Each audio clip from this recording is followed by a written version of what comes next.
On July 15, 2013, Buck Blodgett lost his daughter Jessie to the violence of a friend. In this faith-based series, Buck shares the real-life experiences that followed Jessie's murder.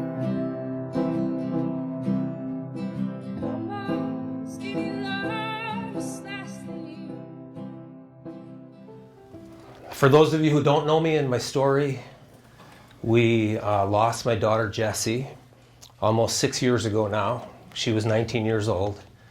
Jessie was raped and killed by a friend for no reason except he wanted to rape and kill.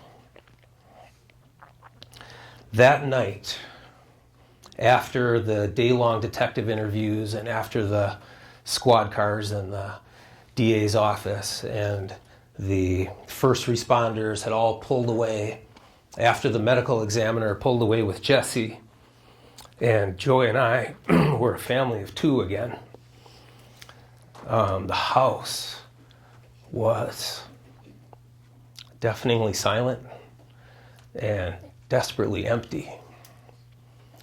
And bedtime came and Joy said, "Honey, I can't sleep in the house." So we packed a bag and we jumped in the car and we checked in at the American in our town, where we spent the next 4 nights until Joy could sleep in the house.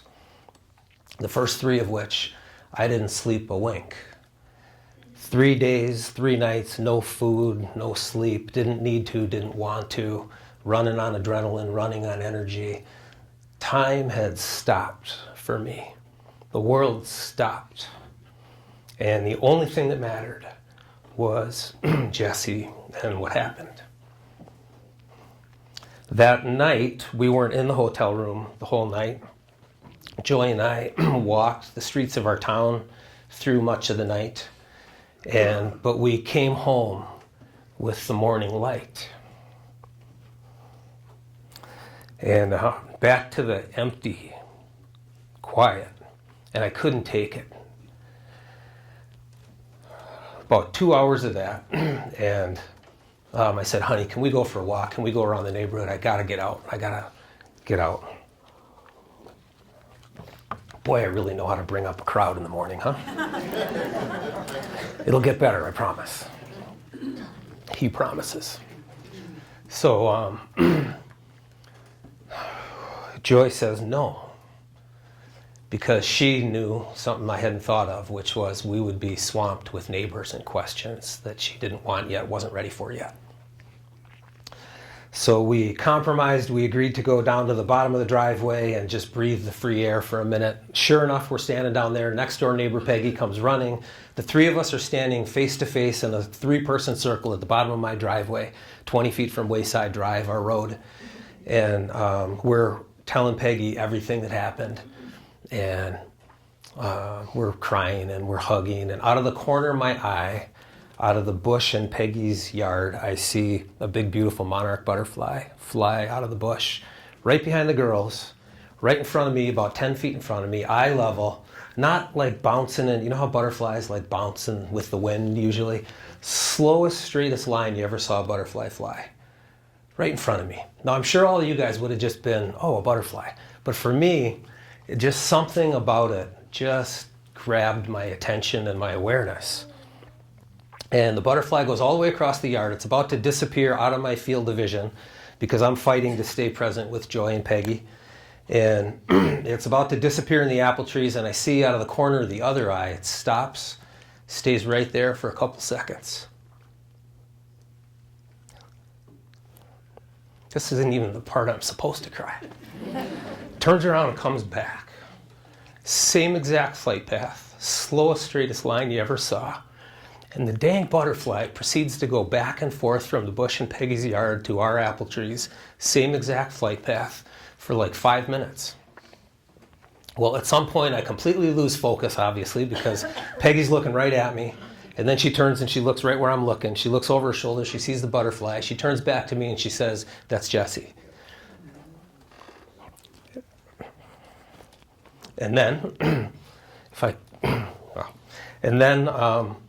as soon as she says that, the butterfly all of a sudden starts bouncing with the breeze, leaves the flight path, and is gone.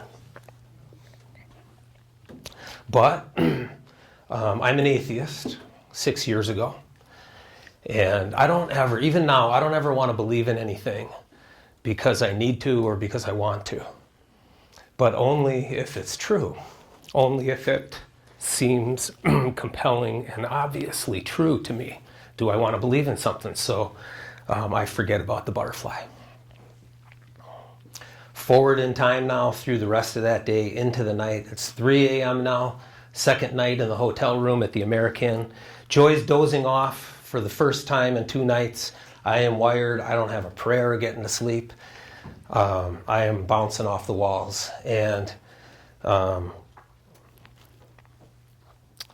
I can't turn the TV on because I know, I can't wake her. She needs to sleep. I can't go for the walk I really need to go for and want to, because what if she wakes up and she's all alone in the middle of the night 2 days after her daughter was killed? So I feel like I'm exploding from the inside out, and I feel like I'm starting to go crazy. And I'm pacing, and I pace into the suite, the little adjacent suite off where the bedroom is. And on my way in there, I realize that I'm talking to somebody. And I feel like I'm outside myself, watching me and him have a conversation. But I don't see me and him with my physical eyes, and I don't hear us with my physical ears. And yet it's the quietest but clearest conversation you'll ever have. So I sit down, I put my head between my legs, and I start to talk to God. And I feel like he tells me I'm here and everything's okay. And I say, if you're really here, if that's really you, if this isn't just me having an imaginary conversation with myself because I haven't eaten or slept in 2 days and I'm in the middle of a life trauma, but if you really exist, I need to know. I'm breaking right now in case you haven't noticed, and I'm going to need a sign, and it better be a good one. And as a matter of fact, you better keep them coming for a while, because I'm 53 and I've heard all the BS. And I've seen what people can do and say to each other. And, the Catholic priests and the decades of rape and abuse and denial and cover-up, and the Southern Baptist Church and their 700 human trafficking victims, most of them their own children. And not to pick on those two institutions, because this is everywhere.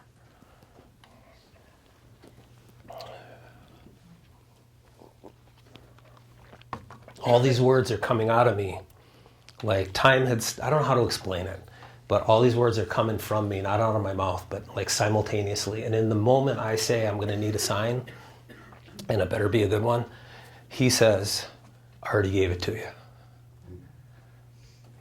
I knew you'd be asking.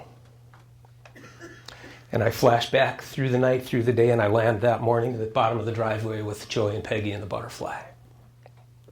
And then I start to whiz back in time through the years, and I land on Jessie's 8th grade talent show, where she played the first song she ever wrote.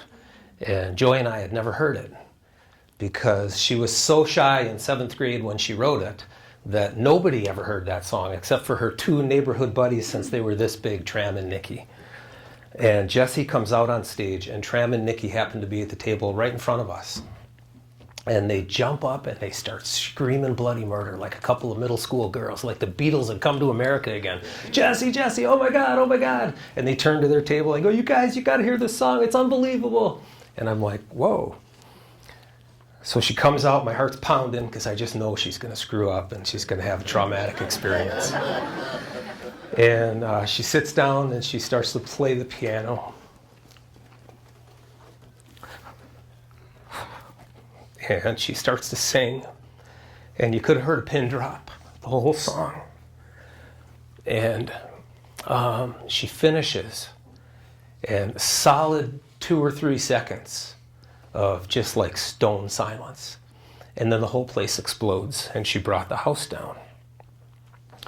It was in that moment that I saw my daughter's talent for the first time, and that I knew it was my new job as her dad to help her find it.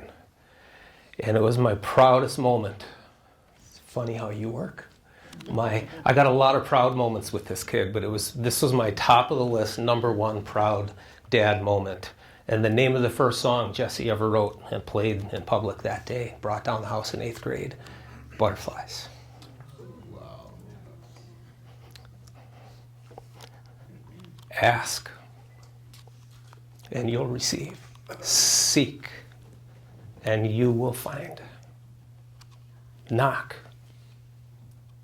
the door will open for you. My sheep hear my voice, Buck, and they follow it. Forward in time again, a couple months.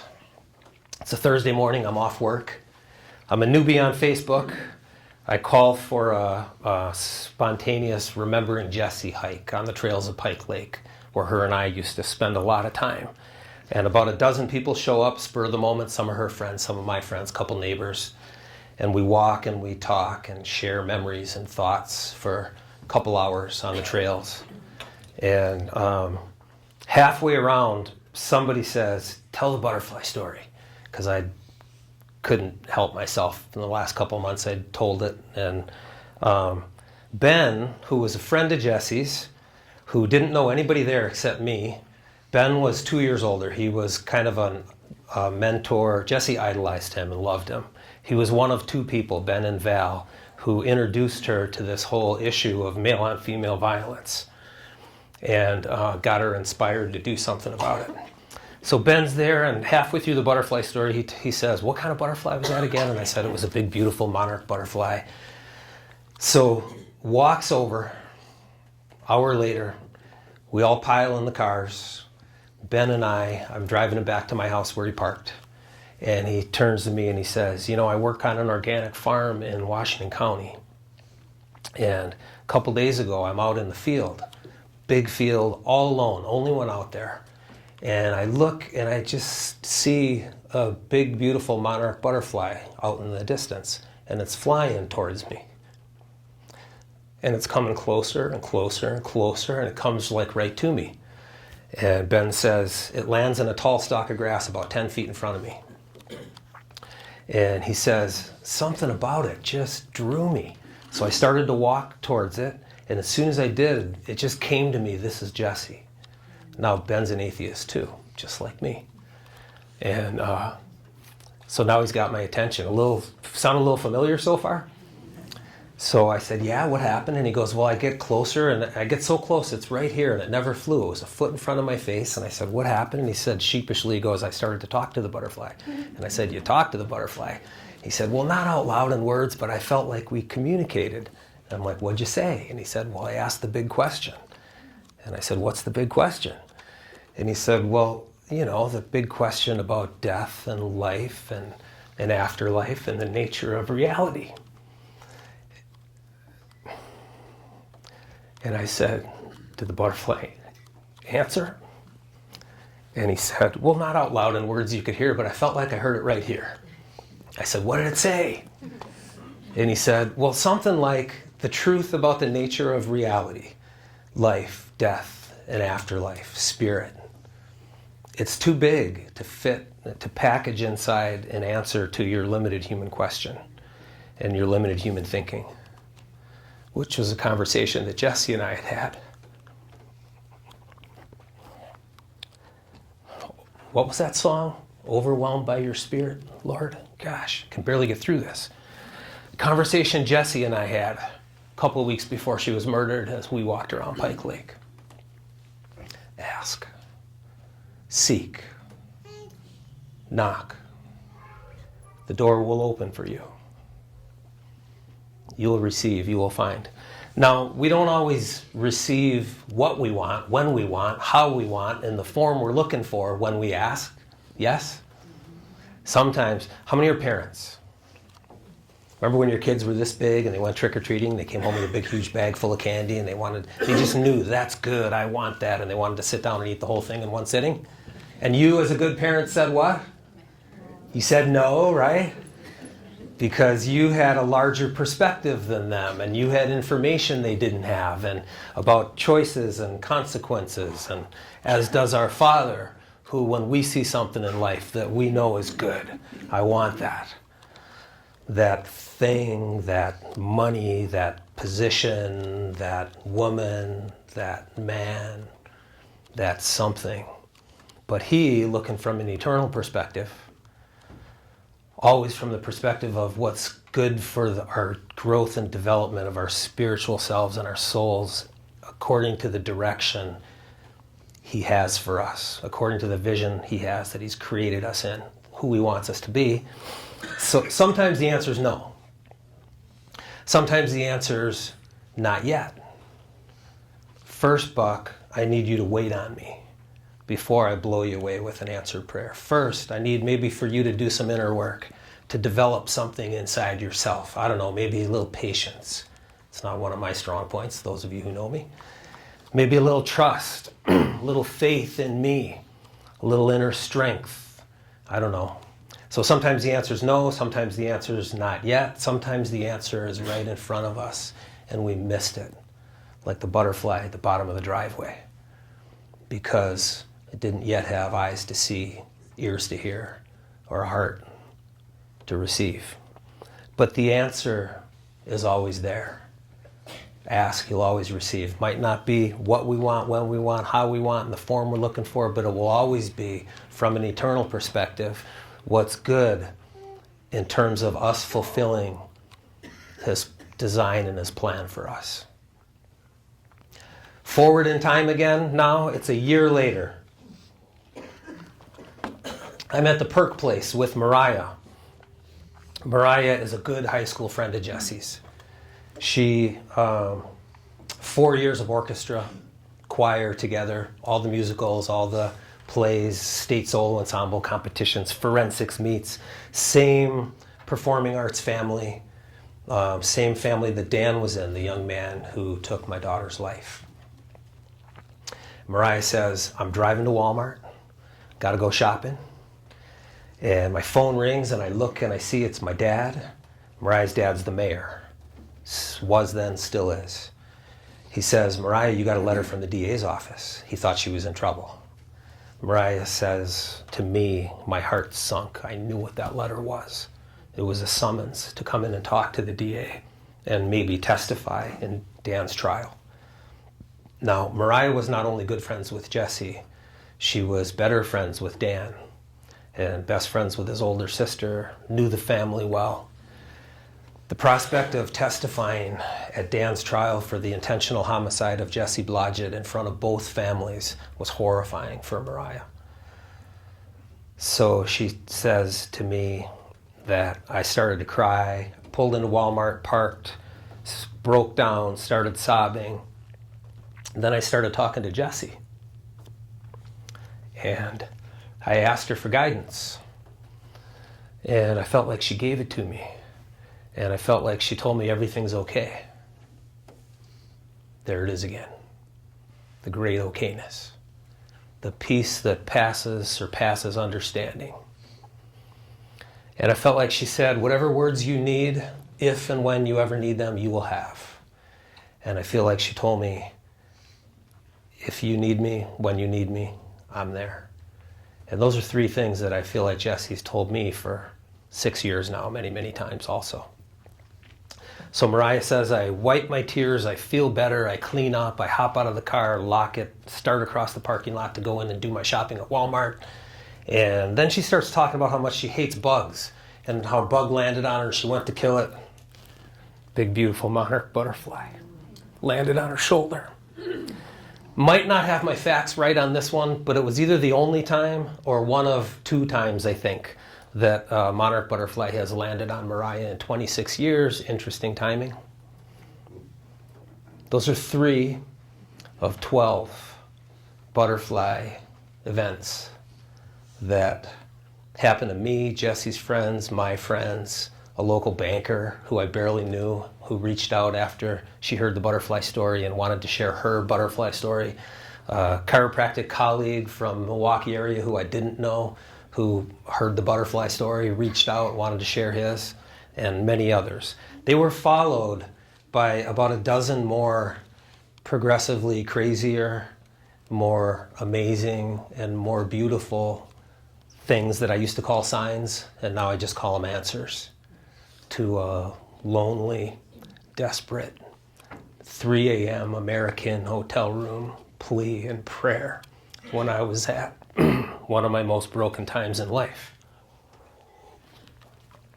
Ask, you will receive. Seek, you will find. Knock, the door will open for you.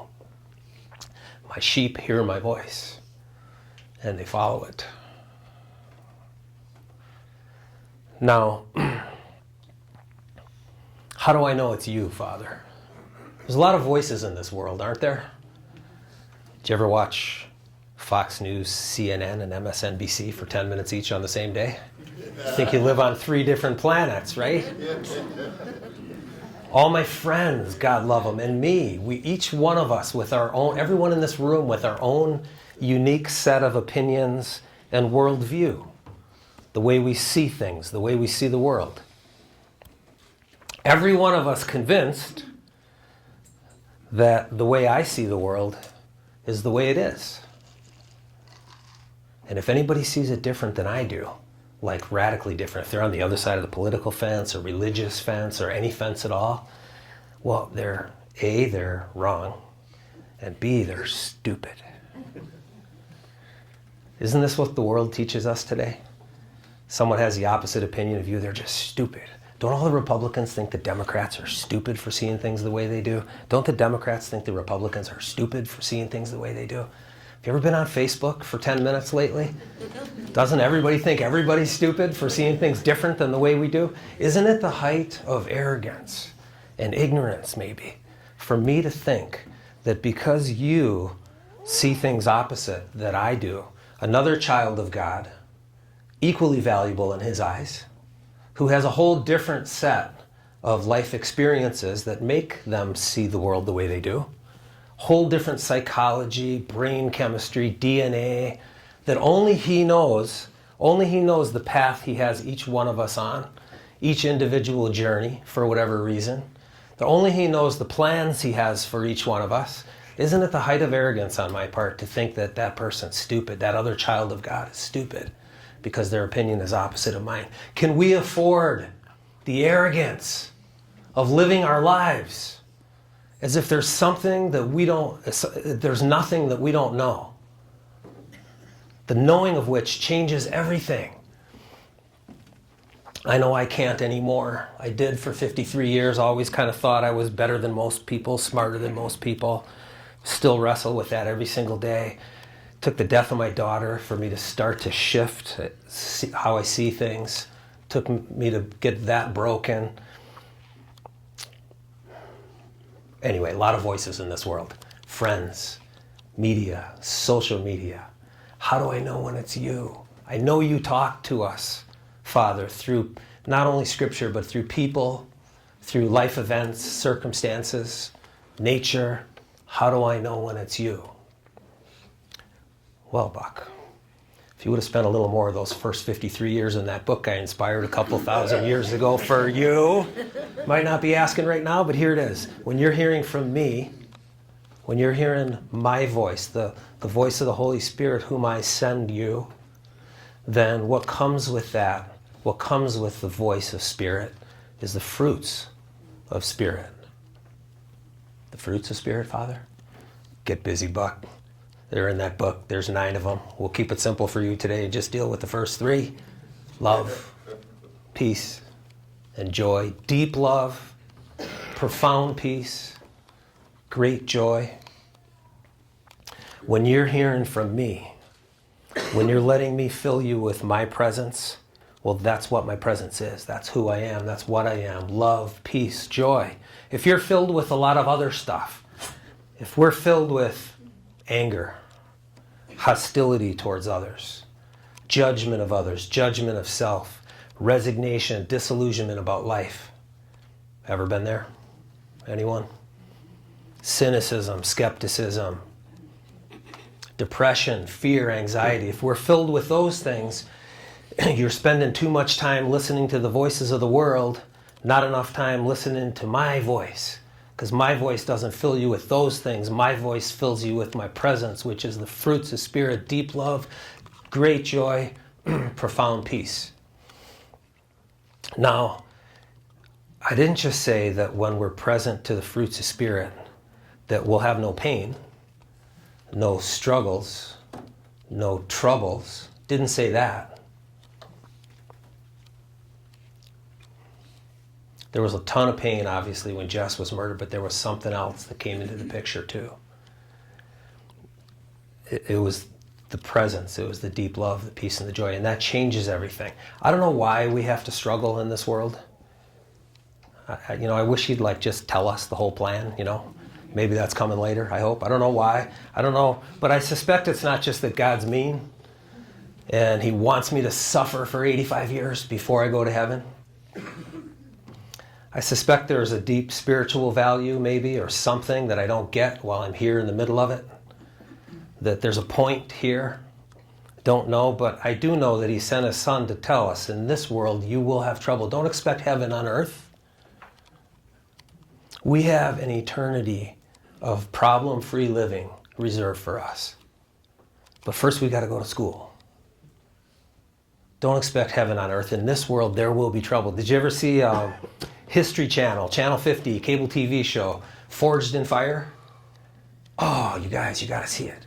The guys, they're they have the muscle shirts on, and they haven't shaved for a year, and they haven't showered for a week, and they take this big rough thing of metal and they stick it in the forge and they hold it in there and they pull it out and it's glowing red hot. Why? Because it softens when it's hot. Don't let the fires of life harden you. Let them soften us. These guys, they pull the thing out and now it's red hot, and they pound on it and they hammer on it and they mold it and they shape it into something useful and beautiful. Don't let the fires of life, the struggles, the challenges, the troubles of life harden you. Let them soften us so we too can be pounded on and hammered on and molded and shaped into something more useful and more beautiful. There will be troubles. We've been promised that. We've been warned. We've been told that. There will be troubles, struggles, challenges, suffering, hardships in this life.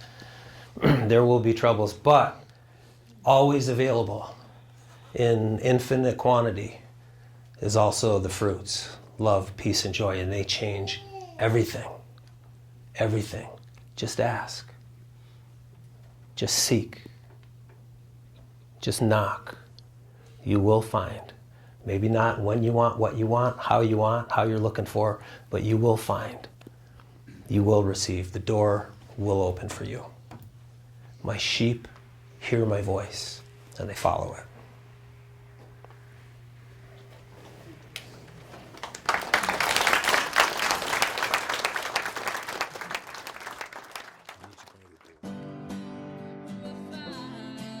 Jesse's killer is serving a sentence of life without parole. Jesse's story, message, and mission has reached tens of millions on 5 continents. Be the change.